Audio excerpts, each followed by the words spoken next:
करेण शङ्खम् चक्रं गदाभूषितभूषणाढ्यम् श्रीपादराजं शरणं प्रपद्ये। श्री सद्गुरुदेव भगवान की जय। महाराज श्री की बड़ी कृपा है, संत दरस जिमें पातक टरहि। महाराज ब्रह्मा गुरुर्विष्णु गुरुर्देव महेश्वर गुरुर्साक्षात् परब्रह्म तस्मै श्री गुरुवे नमः। अखण्डमण्डलाकारं व्याप्तं येन चराचरं तत्पदं दर्शितं येन तस्मै श्री गुरुवे नमः। ध्येयं सदा परिभवग्नमभीष्टदोहम् तीर्थास्पदं शिवविरञ्जुतं शरण्यं भृत्यार्तिहं प्रणतपालभवादिपूतं वन्दे महापुरुषते चरणारविन्दम्। अज्ञानतिमिरान्धस्य ज्ञानाञ्जनशलाकया चक्षुरुन्मीलितं येन तस्मै श्रीगुरुवे नमः। ध्यानमूलं गुरुर्मूर्ति पूजामूलं गुरुर्पदं मन्त्रमूलं गुरुर्वाक्यं मोक्षमूलं गुरुर्कृपा। ब्रह्मानन्दं परमसुखदं केवलं ज्ञानमूर्तिं द्वन्द्वातीतं गगनसदृशं तत्त्वमस्यादिलक्ष्यम् एकं नित्यं विमलमचलं सर्वधी साक्षिभूतं भावातीतं त्रिगुणरहितं सद्गुरुं तन्नमामि। तीन लोक नौ खंड में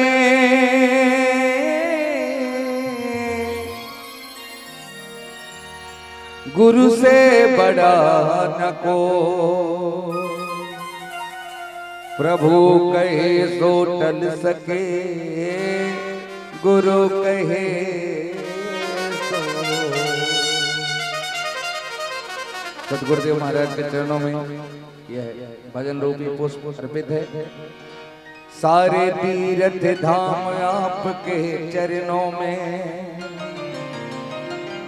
हे गुरुदेव प्रणाम आपके चरणों में। सारे तीर्थ धाम आपके चरणों में, हे गुरुदेव प्रणाम आपके चरणों। सारे तीर्थ धाम आपके चरणों में, हे गुरुदेव प्रणाम आपके चरणों में।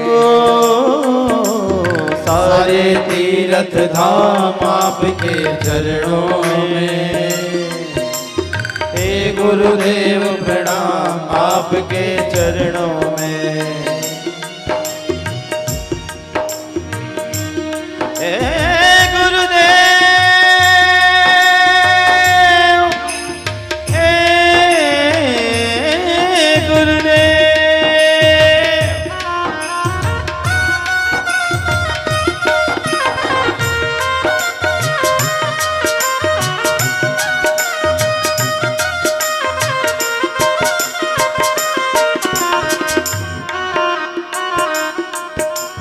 हृदय में माँ गौरी लक्ष्मी कंठ शारदा माता है। कंठ शारदा माता है, कंठ शारदा माता है। जो भी मुख से वचन कहे वो वचन सिद्ध हो जाता है, वो वचन सिद्ध हो जाता है, वो वचन सिद्ध हो जाता है। हे गुरु ब्रह्मा हे गुरु विष्णु हे शंकर भगवान आपके चरणों में, हे गुरुदेव प्रणाम आपके चरणों में। सारे तीर्थ धाम आपके चरणों में, हे गुरुदेव प्रणाम आपके चरणों में।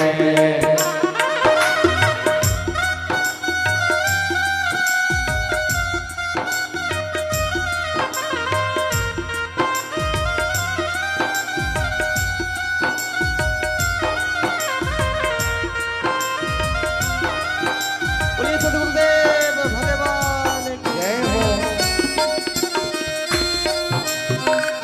जय हो।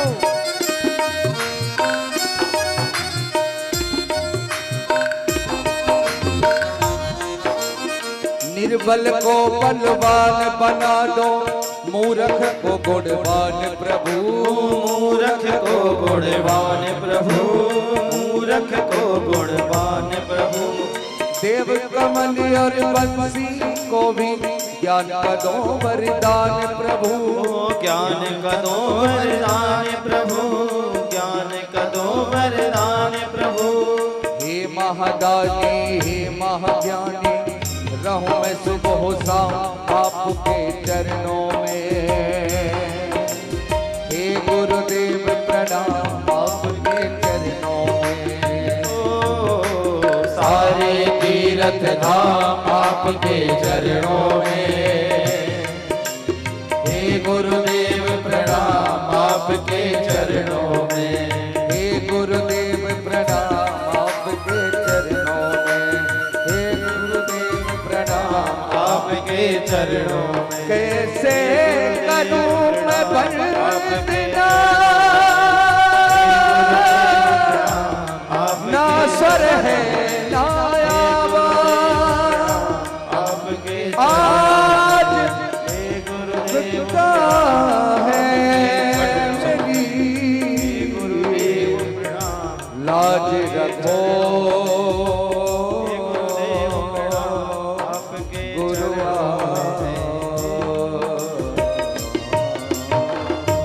श्री सद्गुरुदेव भगवान की। श्रीमद् भागवत कथा के मध्य में परम पूज्य महाराज श्री 1008 महामंडलेश्वर महाराज राजेश श्री अभी वर्तमान में छत्तीसगढ़ गौ सेवा आयोग के महाराज जी अध्यक्ष हैं और कैबिनेट मंत्री भी हैं। और सबसे बड़ी सेवा गौ सेवा है। आज गौ के जीवन में बहुत बड़ा संकट है। मैं तो देखता रहता हूँ, हमारे श्री निर्मल दास जी जुड़े हुए हैं। महाराज जी से मैं सन 2017 से जुड़ा हूँ, जब तुष्मा में कथा हुई और महाराज जी का बिल्कुल आशीर्वाद मिलता रहता है। ये अभी कोटमी में भी दर्शन हुआ महाराज जी का। उसके पहले महाराज श्री तेलंगाना गए थे, बहुत बड़ा आयोजन था। तेलंगाना वाला आयोजन बहुत बड़ा था महाराज जी का, वहाँ भी सुना हमने। लाइव प्रसारण वो भी चल रहा था पूरे देश में।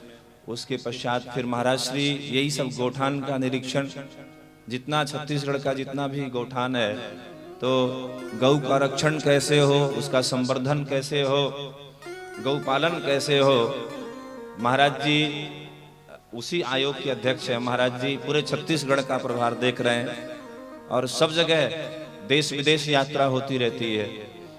अप्रैल में महाराष्ट्र की जब यात्रा हुई एमपी में, उधर महाराज उधर चित्रकूट तक गए महाराज जी, रीवा, सतना, मैहर, बिरसिंहपुर और प्रयागराज। तब भी महाराज जी का मैं बड़ा सौभाग्यशाली हूँ, मुझे संतों की कृपा मिलती रहती है, महाराज श्री का आशीर्वाद मिलता रहता है। संत दरस को जाइए तजी माया अभिमान, जियो जियो पग आगे रखे कोटिन यज्ञ समान। और यहाँ भी इस दास ने आग्रह किया और महाराज श्री ने स्वीकार किया। ओ स्वामी जी महाराज की महाराज श्री इसी तरह से बालक पर, इस दास पर कृपा दृष्टि बनाए रखें। और मैं तो आज 6वां दिन है, मैं निवेदन करूंगा महाराज श्री के चरणों में कि महाराज श्री अपने 2 शब्दों से आपको भी आशीर्वचन प्रदान करें। पूज्य महाराज श्री, माइक लगा रखें। हाँ काहे कंजूसी कर रहे तुम लोग, बोलो। हाँ इसको नीचे रख दे, इसको नीचे रख, इधर रख दे, गमला गमला इधर रख दे। शांताकारं भुजगशयनं पद्मनाभं सुरेशं विश्वाधारं गगनसदृशं मेघवर्णं शुभांगं आवाज बढ़ाओ। लक्ष्मीकान्तं कमलनयनं योगभिध्यानगम्यं वन्दे विष्णु भवभयहरणं सर्वलोकैकनाथं मनोजवं मारुततुल्यवेगं जितेन्द्रियं बुद्धिमतां वरिष्ठं वातात्मजं वानरयूथमुख्यं श्रीरामदूतं शरणं प्रपद्ये। प्रेम शोले श्याम रामचंद्र की, आनंद कंद श्री कृष्णचंद्र भगवान की, श्रीमद् भागवत महापुराण की, नगर के सभी देवी देवताओं की, श्री हनुमान जी महाराज की, गौ माता की, श्री व्यास जी महाराज की। व्यासपीठ पर विराजमान परम विद्वान मानस मनमज्ञ भागवताचार्य पंडित प्रदीप कृष्ण शास्त्री जी महाराज, वरण में आदरणीय विप्रजन, संगीत में साथ दे रहे संगीतज्ञ बंधुजन, देशमुख आयोजक परिवार जो परीक्षित के रूप में कथा श्रवण कर रहे हैं, उपस्थित धर्मप्रिय बंधुओं, ममतामयी माताएं, शक्ति स्वरूप दैयों, छोटे छोटे बच्चों, आदरणीय निर्मल दास वैष्णव जी, शांति और सुरक्षा के प्रतीक, पुलिस प्रशासन के अधिकारी कर्मचारीगण, उपस्थित सभी भक्तों, हम आप सबका यह परम सौभाग्य है कि माघ महीना चल रहा है और इस माघ माह में श्रीमद् भागवत महापुराण कथा श्रवण करने का सौभाग्य प्राप्त हुआ है। भगवान की जब असीम कृपा प्राप्त होती है और पूर्वजों का आशीर्वाद जब मिलता है, तब कहीं जाकर के इस प्रकार का धार्मिक उत्सव, धार्मिक महोत्सव, धार्मिक कार्यक्रम कराने का सौभाग्य प्राप्त होता है। इस धराधाम में जब भी जीवात्मा का पदार्पण होता है तो 3 ऋण उसके ऊपर स्वतः ही हो जाया करता है। सबसे पहले देव ऋण, फिर पितृ ऋण, तीसरा जो ऋण है जिसे गुरु ऋण, आचार्य ऋण कहा जाता है। इस प्रकार का धार्मिक अनुष्ठान, उत्सव महोत्सव करके, यज्ञ का अनुष्ठान करके देव ऋण से उऋण होने का हम आप सब प्रयत्न करते हैं। माता पिता का पूरा संस्कार करके, उनका सेवा करके पितृ ऋण से उऋण होने का प्रयत्न करते हैं। अपने गुरुजनों के आज्ञा का पालन करके, उनके बताए हुए मार्गों पर चल करके, सत्कार्य करके गुरु ऋण, आचार्य ऋण से उऋण होने का हम आप सब प्रयत्न करते हैं। यह श्रीमद् भागवत महापुराण का आयोजन भी देशमुख परिवार द्वारा अपने पूर्वजों के मोक्षार्थ रखा गया है। भगवान आनंद कंद श्री कृष्ण भगवान जी से, श्रीमद् भागवत महापुराण से, गौ माता जी से मैं प्रार्थना करना चाहता हूं कि जिस उद्देश्य की पूर्ति के लिए इस श्रीमद् भागवत महापुराण का आयोजन किया गया है, उन दिव्यात्माओं को, उन महान आत्माओं को अपने चरण में, अपने शरण में स्थान दें, चिर स्थायी शांति और मोक्ष प्रदान करें और इस धराधाम के आवागमन से उन जीवात्माओं को पृथक रखें, ऐसी मैं प्रार्थना और कामना भी करना चाहता हूं। इस धराधाम का महामानव राजा परीक्षित, महामानव इसलिए क्योंकि राजा परीक्षित से पहले और राजा परीक्षित के बाद इस धराधाम में ऐसे किसी भी जीवात्मा का पदार्पण नहीं हुआ जिनके पास इस धराधाम में रहने के लिए 7 दिन का प्रमाण पत्र रहा हो। वह प्रमाण पत्र आज आप में से किसी के पास नहीं है।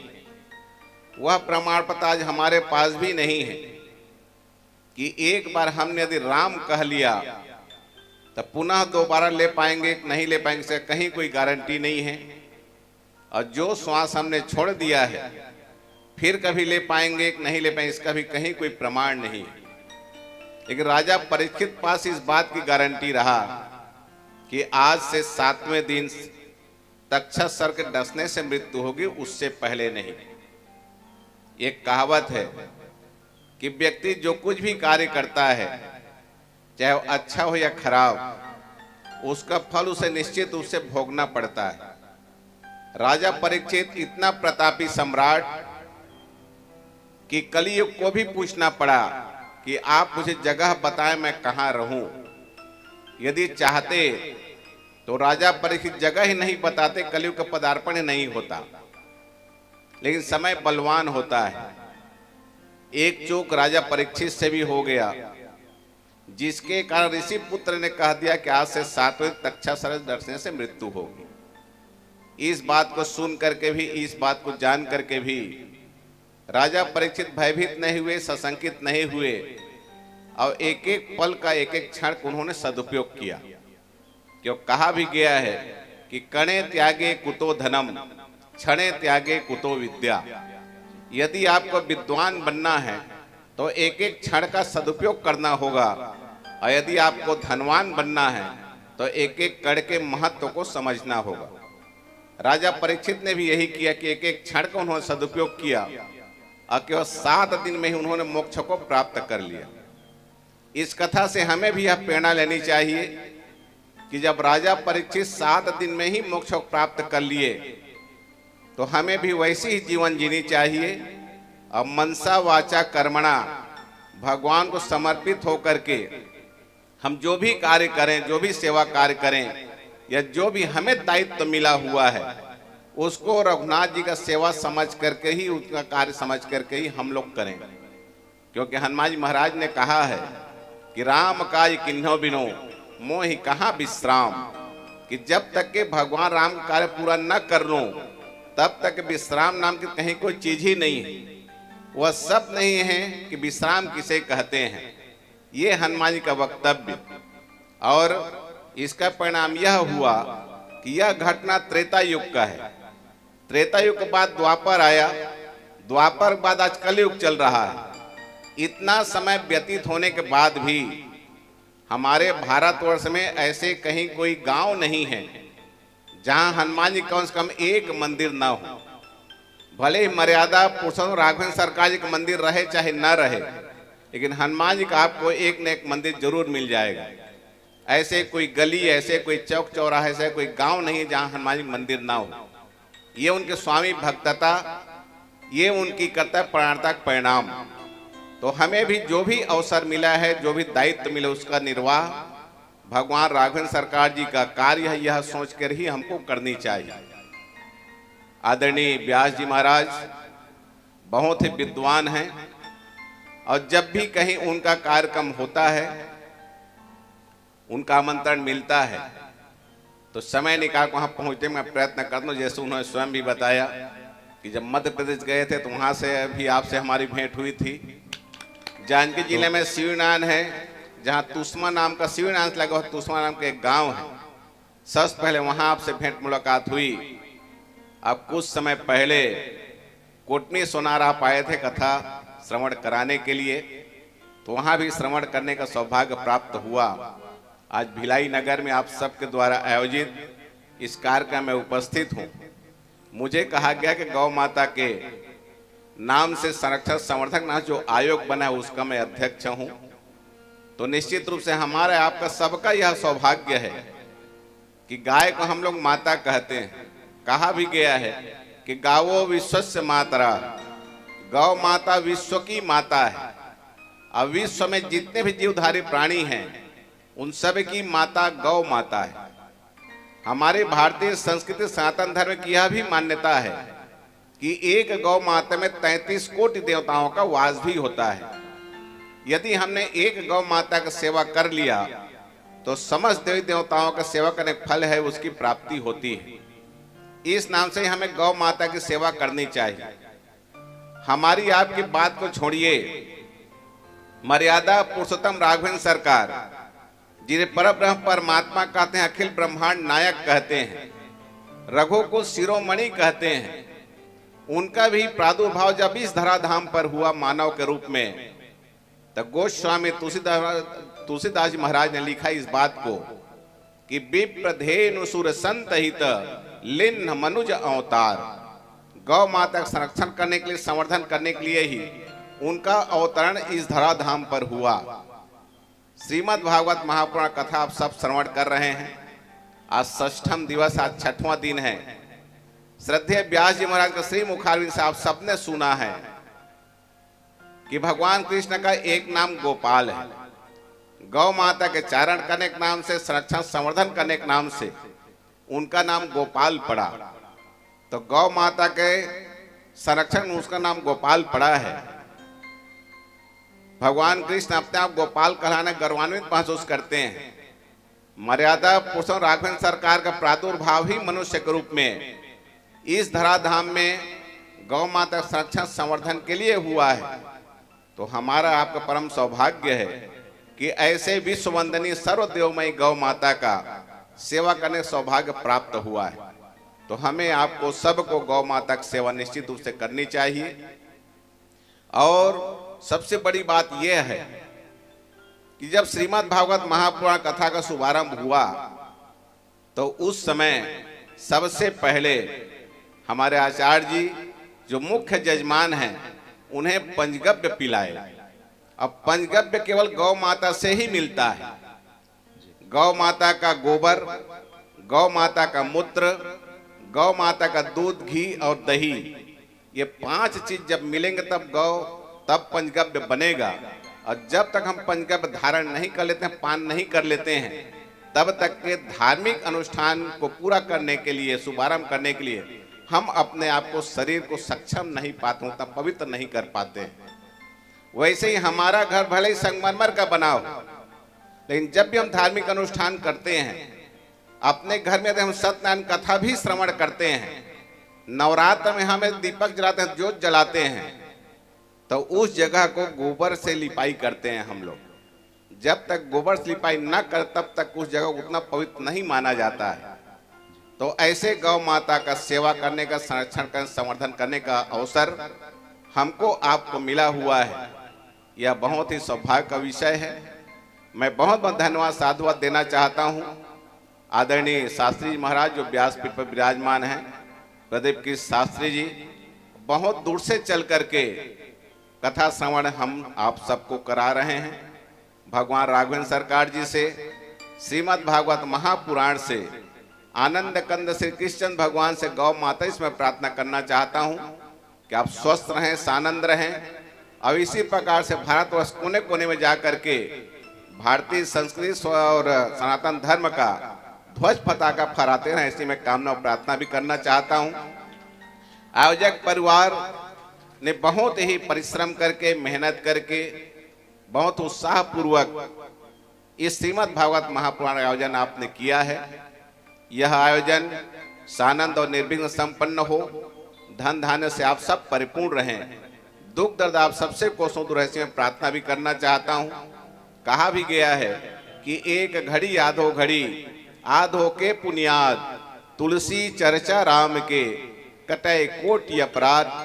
तो जो भी व्यक्ति यहाँ इस पंडाल तक आकर कथा श्रवण कर रहे हों, किसी कारणवश कोई यहाँ न आकर के अपने घर में बैठ, जहाँ तक ये माइक की आवाज जा रही वहां भी बैठ के यदि कथा श्रवण कर रहे हों, तो भगवान कृष्ण उन सबकी मनोकामना पूर्ण करे।